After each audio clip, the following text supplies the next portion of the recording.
Hi everyone, my name is Raufan. I'm a film photographer and digital product designer based in Tokyo, Japan. And today we are talking about one of my dream camera since a long time ago, and this is a Hasselblad 500cm.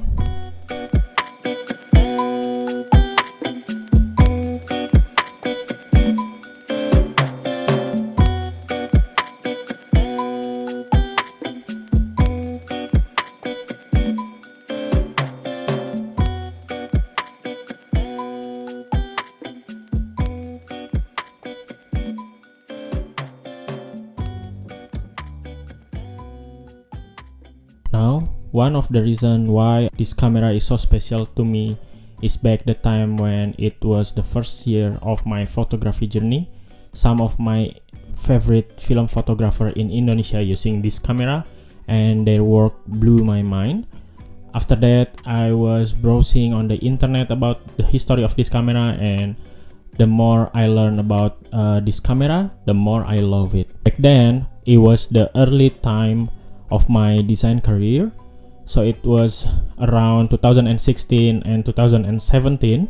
So to get this camera was pretty expensive for me, so that's why to have this is really kind of special and meaningful for me. So let's talk about the camera, about the specs and stuff like that. Some of the things that make this camera unique and different than any other cameras, and some of the reasons why I really love it. So the first thing that I want to mention, it is uniqueness. This camera is modular, so the lens is obviously changeable. The film backs, there are multiple types of 6.6 square image, which means that you will get 12 photos from one roll. Also 6.45, which also you will get the 16 pictures from one roll.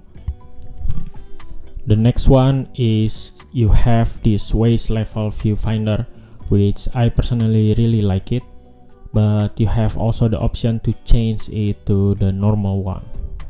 And one of the most interesting and kind of different thing I found from this camera is you set the shutter speed directly from the lens along with the aperture, so it's kind of new for me personally.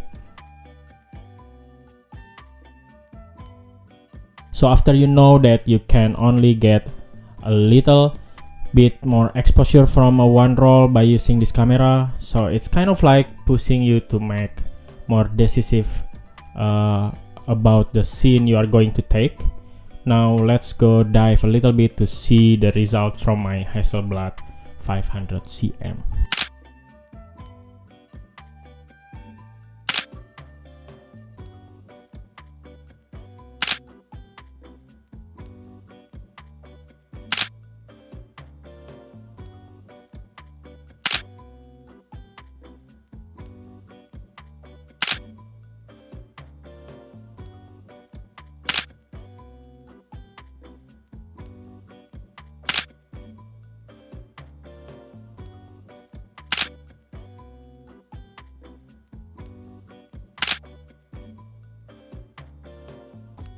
One thing that I really love about using this camera is the fact that this camera slows me down so much.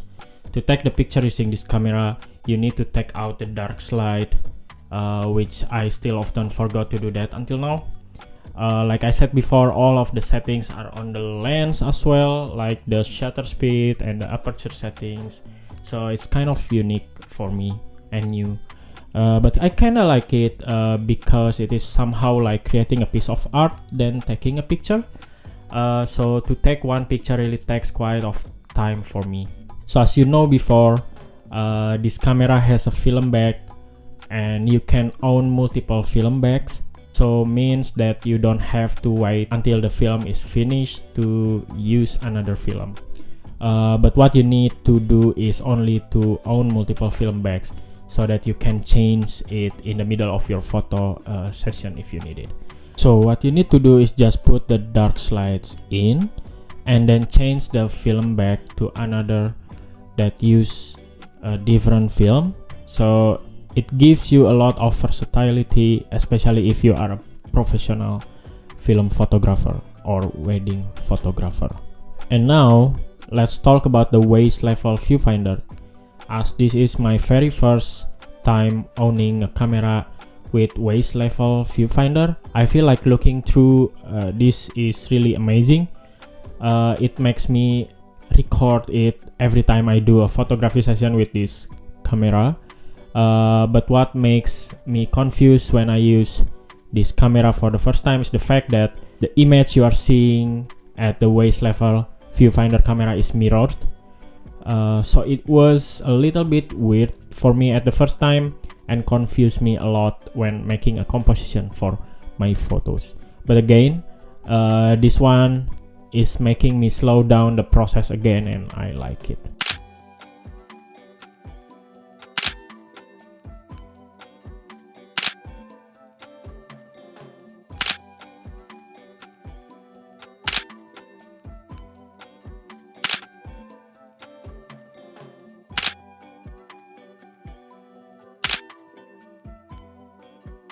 Talking about the waist level viewfinder again give me a new perspective of taking and producing the picture, because by using this thing you need to lower your perspective and see carefully through the viewfinder to get the right focus and depth of the scene you want to take.